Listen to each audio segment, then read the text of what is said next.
Hey there mga my loves, Capricorn! Thank you so much for always staying here with me in this channel. So yan, bago natin simulan ng energy checking ninyo mga babes, no reminders na hindi ito for everybody. So just pick up the messages you think ay para sa'yo at kung feel mo na reading na tayo for you, then this reading might be really for you. And of course, wala tayong gender here, babae, lalaki, LGBT, crosswatcher show. All welcome here mga babes. Just take how this resonates and please apply this into your own unique situation. By the way, this is timeless. Pwedeng tapos na for others. For others naman is nangyayari sa kasalukuyan or pwede naman na para sa iba ay hindi pa at isang prediction sa kanilang future. So kaya naman, ano pang wini-waitings natin? Let's dive right into your reading, Capricorn. So Spirits and Angel Guides, Archangel Michael, thank you so much for being here with us. This is for Capricorn. Can you please show me what do we have here? Messages for me, Capricorn, please. Messages for Capricorn. Capricorn.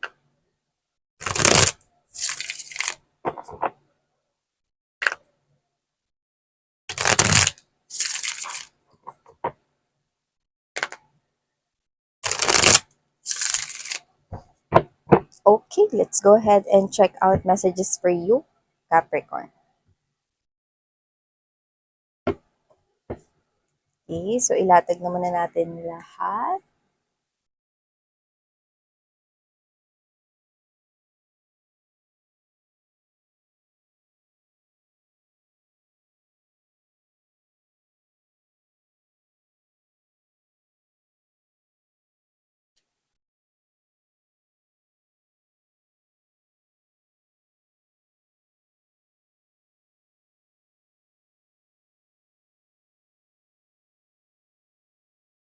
Okay, wow.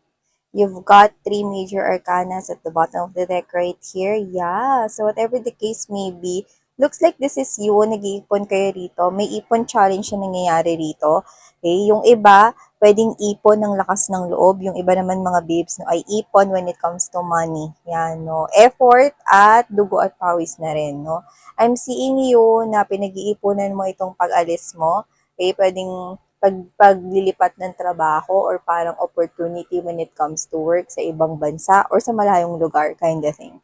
Kailangan mo ng money, you're saving money right here, no? Kasi for the location, no, kung saan ka titira, pwedeng near work yan, no? Yung iba pwedeng lalabas ng bansa, okay? Magagamit mo man yung malaking amount ng money na yan, no? Malaki man yung gagastusin mo, pero super laki rin ang magiging balik sa'yo, Capricorn. So, hindi ko nakikita na dapat mo itong panghinayangan, honey.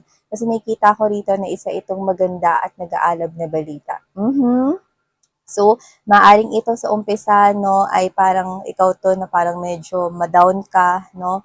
Marami ka ritong iisipin, like, kaya ko bang mapalayo sa family ko? May lakas ba talaga ako ng loob na tumira or manirahan mag-isa? Yan, no? Temporary lang naman, no? Pwede kasing because of work, yung iba tawid dagat, yung iba, no, nakikita ko na bayahin papawid. So, whatever the case may be, I'm seeing you, no, na meron ka ritong malaking pagkakagastusan. Yung iba doesn't have to be na money lang. Pwede rin naman na ang iniipon mo rito is yung lakas ng loob, no? At kaya mo ba talaga ito? Yan yung nasa isip mo, no? Kaya mo to syempre, no?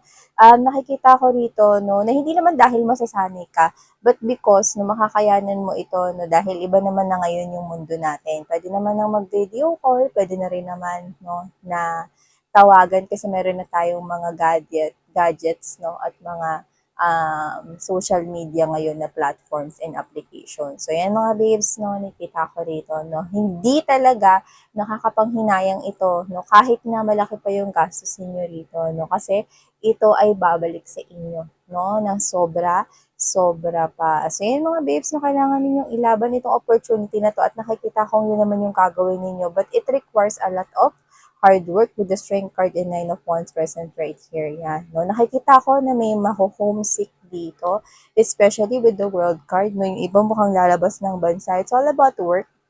It's all about you. It's all about your dreams. And it's all about here, creating that strong foundation. Alam niyo sa bahay, di ba? Hindi naman magiging matibay ang pundasyon at hindi naman bahay agad yun. No? Kailangan meron din yung skeleton. Kailangan meron mo na rito, no, na maging pundasyon, kailangan matibay yung pundasyon na yun at yun na yung susundan. 'di ba? Para mabuo ang isa ritong bahay. So, ibig sabihin kung ano man 'tong binubuo mo para sa sarili mo, no, ay talaga namang ito ay pangarap na hindi lamang para sa'yo, kundi para rin, no, sa iyong pamilya. So, kung ano man 'to, nakikita ko na ikaw ay malulungkot dito, no? Sometimes parang mada-down ka, no? Parang feeling mo hindi mo ito kaya, pero nakikita ko na malalampasan mo rin yan. Isa itong oportunidad na hindi mo dapat palampasin. Yung iba, hindi pa talaga kayo as in nasa adult na edad. No? Yung iba parang nasa ano pa lang kayo, middle age, no? Parang, hindi yung teenager. I mean, siguro may yung iba na mga nanonood dito, no, is giving me the young vibe. So, pwedeng kayo ay nasa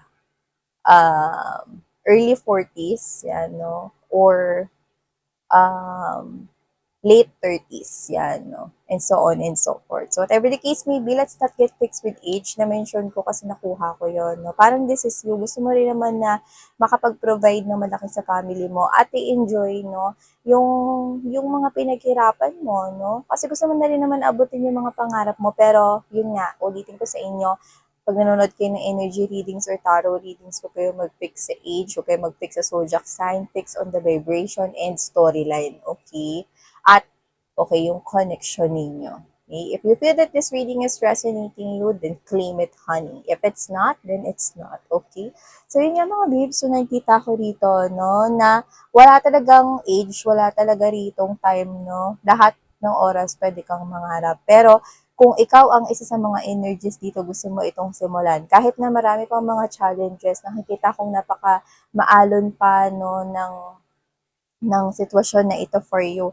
Andiyan na yung opportunity na wag mo itong palampasin at hindi ko naman nakikita na ito ay iyong palalampasin. Bagkus, nilalabanan mo rito ang takot, ang lungkot, ang homesickness, no? At ang pagiging matatakutin mo na parang kaya mo ba to or kaya mo ba no na ikaw lang simula today or simula kapag umalis ka, yan. Yung iba talaga, marami rito, malayo talaga yung pupuntahan ninyo and it will require as well, no, na mag-change ng location. Na, no. Especially, no, kung sa ibang bansa, ano to, uwian? Pasok lang ako no Philippines, sa papasok ka dun sa Australia, no? So, anong petsa ka makakauwi na tapos papasok ka ulit? Ewan ko lang. Hindi ka mapagod, 'di ba? So, I can see right here na kung ano man to na sakripisyong gagawin mo, Capricorn, ay magbubunga at magdudulot ng maganda sa'yo. Your star is shining brighter right here. See? At pera yung nakikita ko dyan. Okay? Stability. Kasi simulan mo na rito, makapagpatayo ng bahay if that's what you want. 'Di ba? Dream house mo na ikaw yung nag-design or ikaw yung arkitekto, no, ng sarili mong dream house. Doesn't mean na ikaw yung architect niya, no? Pero ikaw yung nagsasabi sa architect, no, ito yung gusto kong house or what. Like literally, okay? Yung bahay na talagang gusto mo.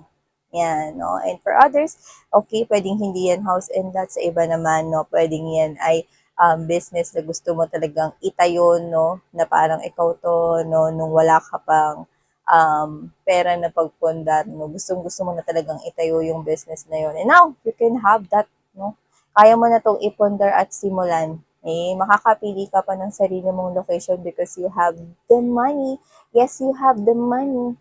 Yeah, and you will have that money, that coin, that pentacles right here. So, therefore, mga mahal, no, ang lungkot, kayang paglabanan, no, unlike noon, okay, talagang tawag lang sa phone, no, hindi mo nakikita yung mga loved ones mo, especially if you're far away with them kasi wala pang video call, wala pang Facebook, wala pang mga social media platforms. But now, you can handle all of this. Okay? Just communicate here with your family and everything will fall right in place. No? Alam mo, uuwi rin kayo. Nakikita kong uuwi rin kayo. Yan. At nakakuha ko dito ng mga energies, no, na hindi nyo makakasama. Like literally, the contract will start na hindi nyo makakasama ang inyong family here ngayong darating na Pasko. Kaya that's what make you a little bit sad right here. But therefore, I'm seeing you, no, na aalis ka pa rin because this is you na ang pangarap mo naman, no, ay pangarap mo rin para sa pamilya mo. Yan, okay? So yeah, don't be sad, honey.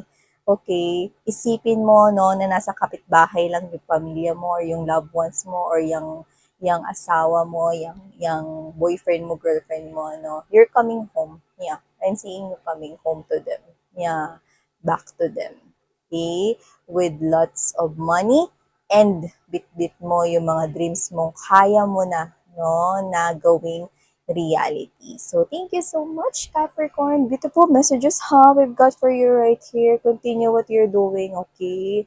Kaya mo niyang paglabanan, no? Fighting! Okay? So, thank you so much. Sarang ngayong Love and Life. Annyeong!